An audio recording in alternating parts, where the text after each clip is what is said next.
Quand on essaie d'imaginer la figure spirituelle ultime, le cerveau a presque toujours le même réflexe en fait. Ouais, on visualise tout de suite le même cliché. Mais c'est ça.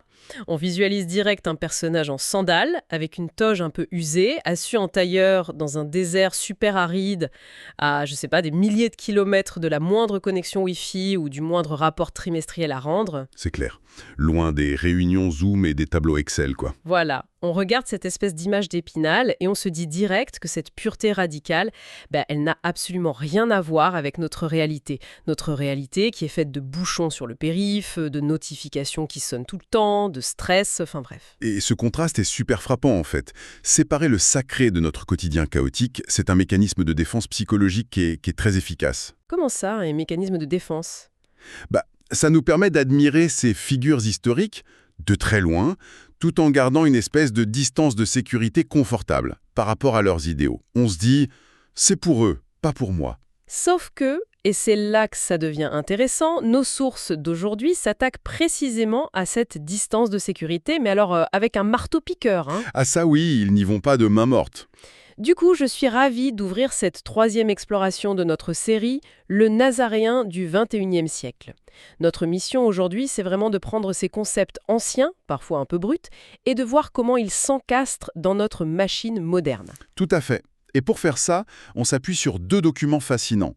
D'un côté, le livre « Tout à Dieu, la puissance de la consécration totale » de Ksutene Wanakaija. Un livre vraiment percutant d'ailleurs. Très percutant. Et de l'autre, la retranscription d'une prédication hyper intense sur exactement le même thème. D'accord, décortiquons un peu tout ça. L'argument central ici, ce n'est pas du tout de fuir le monde pour aller méditer dans une grotte, n'est-ce pas, Emel ? Non, au contraire. L'auteur soutient que la force spirituelle la plus radicale, elle se trouve en plein milieu d'une salle de réanimation bondée ou d'un conseil d'administration sous très haute tension. C'est fou de dire ça. Ouais. Et pour saisir la mécanique de cette force, il faut comprendre ce que nos sources appellent l'abandon total, qui est illustré historiquement par le fameux vœu de Nazaréen. Ah oui, le Nazaréen. L'exemple le plus spectaculaire dans les textes anciens, c'est Samson, non ? Avec sa force physique légendaire. Exactement, Samson. Et le postulat du livre de Wanakaija, c'est que la véritable puissance pour transformer la société moderne, elle ne dépend pas du tout d'un quotient intellectuel stratosphérique, ou d'un réseau de contacts, ou même d'un talent inné. Elle découle d'autre chose. Elle découle uniquement de cette mise à part volontaire. La grande question que pose l'auteur, c'est de savoir à quoi ressemble ce vœu aujourd'hui, une fois qu'on a enlevé tout le décorum de l'Antiquité, quoi. Et c'est exactement là que ça coince pour moi, au premier abord en tout cas. Parce que c'est amusant que l'auteur mentionne Samson, mais quand on pense au vœu de Nazaréen, on visualise direct des contraintes physiques super théâtrales. Ouais, les cheveux longs, tout ça. Mais oui. Ne jamais se couper les cheveux, refuser catégoriquement de toucher quoi que ce soit de mort, s'abstenir de tout produit de la vigne, donc pas de vin, pas de raisin. Concrètement, un neurochirurgien ou un cadre de la défense aujourd'hui, il ne peut pas débarquer au bloc opératoire avec des tresses jusqu'aux genoux pour prouver sa dévotion. Ce serait un peu compliqué niveau hygiène, c'est sûr. Grave. Du coup, comment l'auteur traduit cette extrémité physique dans un cadre psychologique et moderne qui tienne la route ? En fait, il opère cette traduction en remontant à la racine même, la racine juridique et spirituelle du vœu. Le texte s'appuie sur le livre des Nombres, chapitre 6, verset 2.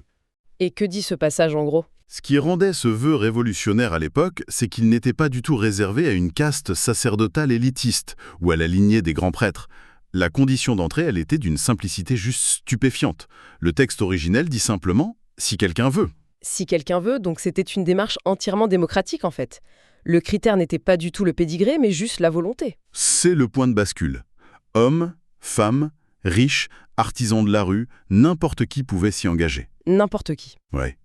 Et en transposant ce principe, Wanakaija affirme que l'idée super répandue selon laquelle Dieu chercherait des croyants pour qu'ils démissionnent en masse de leurs emplois séculiers pour entrer dans un ministère dit à plein temps. Devenir pasteur ou missionnaire, quoi. Voilà.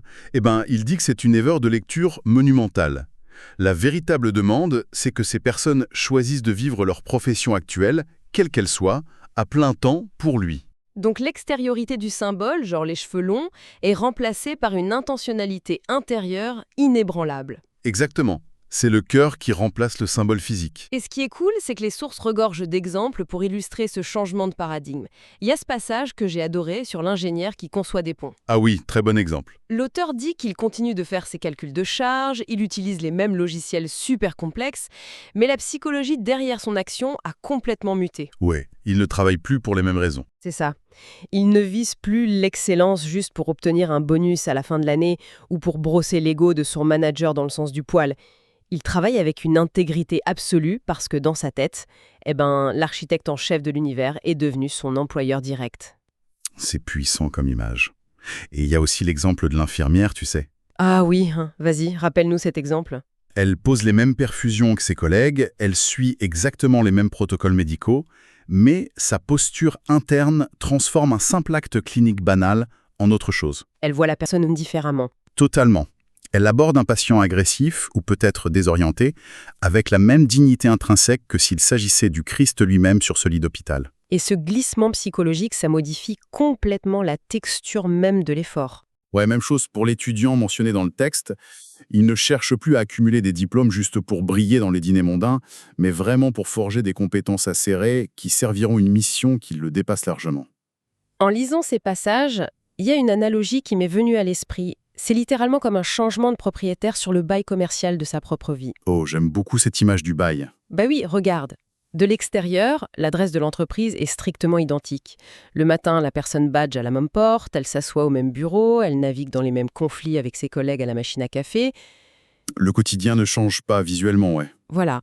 Mais le PDG ultime, celui qui détient le capital et à qui on rend des comptes en fin de journée, a totalement changé. L'analogie du bail, c'est très juste pour illustrer la transition de cette autorité intérieure. Les gestes sont pareils, mais la chaîne de commandement n'a plus rien à voir. Mais parce qu'il y a un mais, faisons l'avocat du diable une seconde si tu le veux bien. Je t'écoute. Le monde de l'entreprise d'aujourd'hui, on le sait, il est hyper compétitif, souvent même impitoyable, et structurellement obsédé par la rentabilité à court terme. C'est la réalité du terrain, oui. Du coup, demander à un cadre d'appliquer cette consécration totale au milieu d'un environnement super cynique, est-ce que c'est pas la garantie absolue de créer un conflit d'intérêts intenable? On imagine très mal comment cette grâce dont parle l'auteur peut survivre face à un supérieur hiérarchique toxique, par exemple. C'est une super question, et l'auteur de Tout Adieu aborde cette tension de manière très frontale. Ce qui est fascinant ici, c'est qu'il utilise la métaphore du corps humain. La métaphore du corps humain, celle qu'on trouve dans les Épîtres. Oui, dans la première lettre aux Corinthiens, au chapitre 12, le but de la consécration dans ce monde profane, ce n'est pas d'entrer en collision frontale avec le système. Il ne s'agit pas de jouer les martyrs professionnels ou de se rebeller contre chaque directive de la direction. Donc on ne fait pas grève tous les matins. Voilà.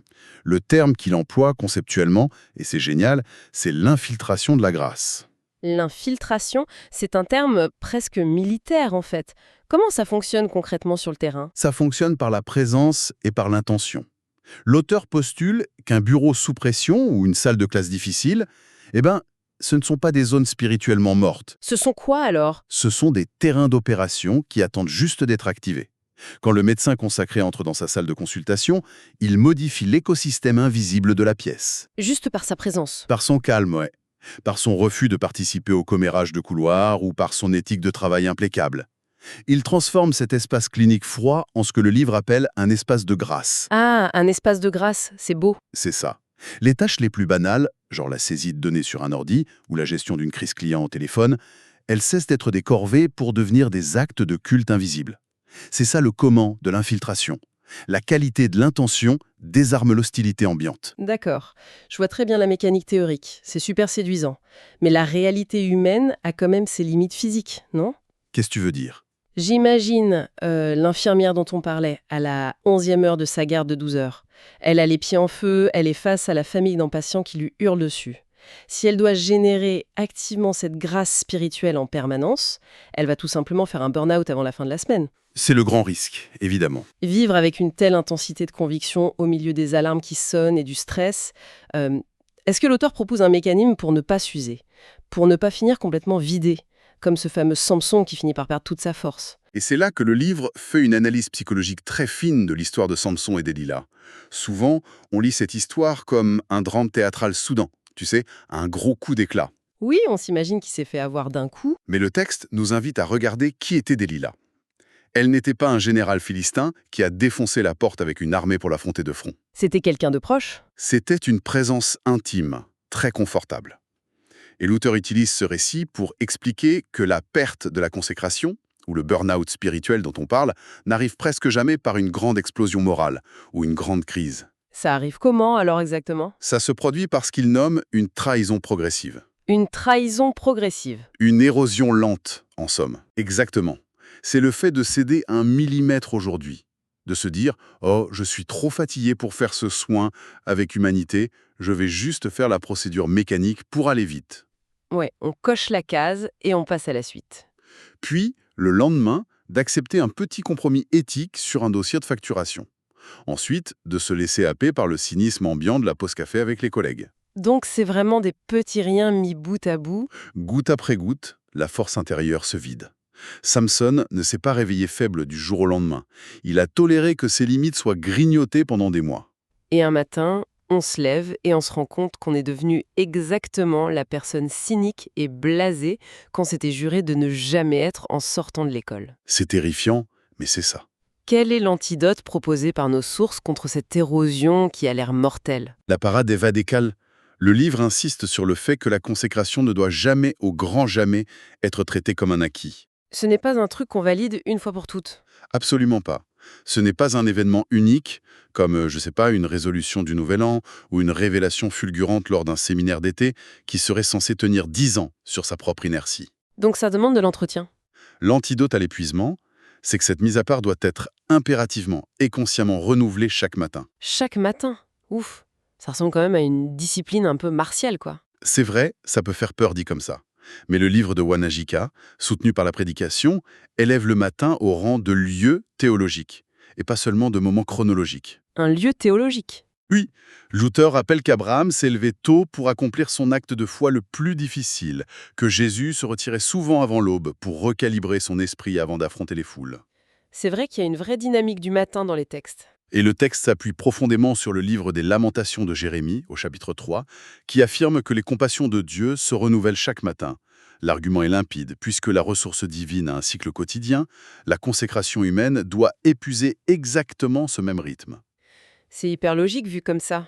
Et dans la retranscription, il y a d'ailleurs cette citation brillante du théologien classique Andrew Murray, « Le matin détermine la journée. Si vous commencez avec vous-même, vous allez lutter jusqu'au soir. Si vous commencez avec Dieu, vous établissez la paix. » Attendez, décortiquons ça un instant, parce que j'entends l'objection massive qui se profile chez ceux qui nous écoutent. Je la vois venir aussi. Bah oui, non. Imaginons une personne qui nous écoute, là, elle se réveille à 6 heures, elle a 45 minutes montre en main pour préparer 3 enfants pour l'école, répondre à un email super urgent de son boss et courir attraper un RER bondé où il n'y a même pas de place assise. La routine de beaucoup de monde. Lui dire qu'avant même de boire son café, elle doit mentalement s'engager dans un acte d'abandon total de son ego et de sa vie, franchement, c'est contre-intuitif. Est-ce que ce n'est pas ajouter un poids psychologique écrasant sur des épaules qui sont déjà surchargées? C'est la réaction la plus humaine et la plus logique face à cette proposition, clairement. Mais, et c'est là le coup de génie, l'auteur renverse complètement cette perspective. Comment ça? Légaliste ou une tâche supplémentaire sur une to-do list déjà infinie. Il explique la mécanique de la pratique de grâce. En fait, cet acte du matin, il est conçu pour être un soulagement massif. Un soulagement. Mais comment l'abandon de soi peut-il être un soulagement? Psychologiquement, ça demande de lâcher le contrôle, c'est super angoissant. Reprenons ta propre métaphore du bail commercial. Elle est parfaite pour ça? Ah, mon histoire de propriétaire et de gérant? Ouais. Que se passe-t-il dans l'esprit de la personne au réveil? En se déclarant consciemment gérant plutôt que propriétaire de la journée qui commence, la personne se décharge instantanément de l'angoisse de la performance finale. Ah! Je commence à voir où tu veux en venir. Pense à la différence de charge mentale, c'est énorme. Le propriétaire d'un bâtiment ne dort plus la nuit s'il y a un risque de faillite. Il porte tout le poids financier de l'investissement. C'est lui qui prend les coups, oui. Le gérant, lui, a une responsabilité limitée. Il doit exécuter sa tâche honnêtement, ouvrir les portes à l'heure, suivre le protocole de sécurité. Mais le succès ou l'échec global de l'entreprise ne repose pas sur ses épaules. C'est fou comme changement de perspective. Le renouvellement matinal de la consécration, c'est juste l'acte de rendre les clés de la journée au véritable propriétaire. Ça fait chuter le niveau de cortisol de l'âme, si on veut. L'angoisse de devoir tout réussir par ses propres petites forces s'évapore complètement. C'est un recadrage fascinant. En gros, on ne génère pas la force, on arrête juste de bloquer le passage en voulant tout contrôler soi-même. C'est exactement ça. Mais du coup, supposons qu'une personne y parvienne. Elle applique cette consécration dans la tempête de son environnement de travail, elle renouvelle son contrat de gérance chaque matin sans faillir. Quel est le point de chute de tout ça? Le but final, tu veux dire? Ouais, la prédication et le livre mentionnent une notion de rayonnement. À quoi ça sert vraiment, cette discipline, si on la pousse à son paroxysme? Pour cartographier l'impact de ce genre de vie, l'auteur convoque une métaphore géographique très classique. Il oppose l'écosystème d'un lac à la dynamique d'un fleuve. D'accord, l'image du fleuve. L'image s'appuie sur la promesse qu'on trouve dans l'évangile de Jean, au chapitre 7, « Des fleuves d'eau vive couleront de son sein ». Alors, la comparaison entre lac et le fleuve, il faut dire que c'est un grand classique de la littérature spirituelle. C'est vrai, on l'entend souvent. Le lac retient l'eau pour lui-même et finit par stagner, alors que le fleuve traverse ses territoires, il s'offre aux autres et donne la vie sur ses rives. L'image est super belle, mais qu'est-ce que nos sources apportent de nouveau sur ce mécanisme-là? Parce que comment on devient réellement un fleuve dans un contexte ultra-moderne? La véritable trouvaille du texte, là, c'est l'explication du comment. L'auteur introduit un concept un peu paradoxal, la passivité active. La passivité active, ça sonne comme un oxymore. C'en est un. Le texte martèle que ce n'est pas le croyant qui, par un effort herculien de volonté ou parce qu'il est super moral, fabrique cette eau vive. L'eau, elle coule de source divine. Point. Ok, donc on ne fabrique pas l'eau. Non. L'unique travail de la personne consacrée, et c'est ça la partie active, c'est de nettoyer constamment le canal. Nettoyer le canal, c'est-à-dire? C'est-à-dire d'enlever les gravats de l'ego, de casser les barrages de la recherche d'approbation humaine, et d'arrêter les petits calculs mesquins. Tant que le canal est dégagé de l'obsession de soi, la grâce traverse la personne et impacte son environnement sans même qu'elle s'en rende compte. Waouh! Le nettoyage du canal implique d'arrêter de calculer. Et c'est là que l'auteur évoque l'histoire de la femme au vase d'albâtre, n'est-ce pas, M? Absolument. C'est l'illustration parfaite. Cette femme qui débarque au milieu d'un dîner officiel pour verser un parfum d'une valeur inouïe sur les pieds de Jésus.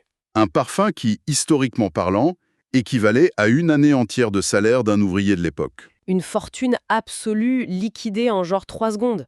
Et ce qui est brillant dans l'analyse de nos sources, c'est le regard qui est porté sur ce que j'appellerais le fichier Excel mental de la spiritualité. Le fichier Excel mental, c'est très bien trouvé, hein. Les témoins de la scène étaient hyper indignés parce qu'ils calculaient le retour sur investissement. Ils voyaient une perte sèche, un énorme gaspillage financier qui aurait pu nourrir des dizaines de pauvres dans la rue. Ils étaient dans l'arithmétique pure. Mais la femme, elle, n'a rien calculé. Elle a tout brisé par pur amour dévotionnel. Et parce qu'elle a court-circuité ce besoin humain de rentabilité immédiate, son geste a fait exploser le plafond de l'impact. Le livre souligne bien que l'impact de la consécration n'obéit pas du tout aux mathématiques de base. Non, ça obéit à une courbe exponentielle. Exponentielle, voilà. 12 hommes ont renversé les bases de l'Empire romain, 120 personnes réunies à la Pentecôte ont touché 3000 vies en une seule journée. Et c'est précisément ici que la prédication modernise le propos d'une manière vraiment fulgurante. Le prédicateur prend cette loi de l'impact exponentiel dont tu parles et il la projette direct sur la réalité numérique de notre 21e siècle. Il offre une application hyper inattendue de l'analogie du fleuve. Ah, l'application au monde de la diffusion moderne. C'est le moment un peu eureka de la retranscription, je trouve. Tout à fait. Il illustre ça en décrivant une poignée de techniciens et d'orateurs qui sont enfermés dans une toute petite pièce, genre un studio d'enregistrement de quelques mètres carrés. Un peu comme nous, quoi. C'est ça. D'un point de vue purement physique, ils sont isolés, ils sont invisibles du reste du monde. Mais parce que leur travail est consacré, parce qu'ils nettoient leur canal, comme on disait. Le miracle technologique transforme cette petite source ultra-locale en un gigantesque fleuve numérique. C'est fascinant de voir la technologie sous cet angle. Leurs voix traversent les fuseaux horaires, elles franchissent des frontières qui sont géographiquement fermées et elles touchent les téléphones de centaines de milliers de personnes à travers la planète, parfois dans des langues qu'ils ne parlent même pas eux-mêmes. C'est un truc de fou. Et le prédicateur relie ça magnifiquement à un principe tiré de l'Ecclésiaste au chapitre 11. C'est l'ordre de semer sa semence sans chercher à contrôler le résultat. On sème sans chercher à savoir quelle graine va germer. On fournit le contenu, on ouvre le canal, et l'algorithme divin s'occupe de la distribution à l'échelle mondiale. Exactement. Le livre de Ksutana Wanakaija et cette prédication convergent vraiment vers une conclusion implacable. Se consacrer, ce n'est pas accumuler des bons points moraux dans un petit carnet personnel. C'est pas un système de récompense. Non, C'est refuser catégoriquement le destin tragique du lac.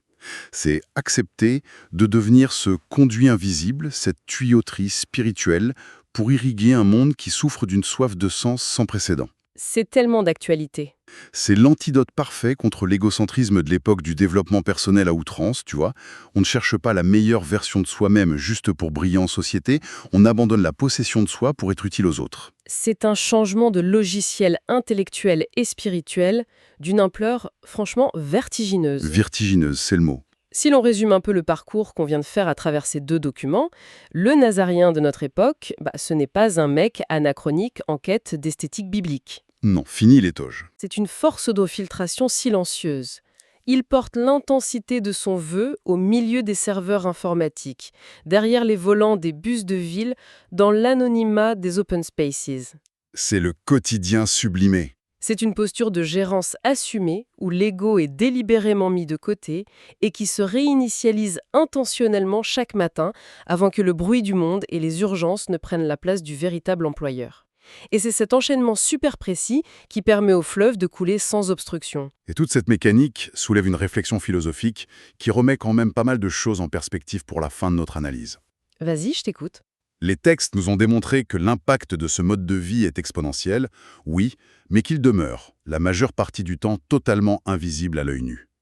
Le fleuve opère de manière souterraine. Cette idée d'invisibilité exponentielle, c'est la meilleure conclusion possible, parce que ça force à redéfinir intégralement notre concept d'échec ou de journée prétendument perdue.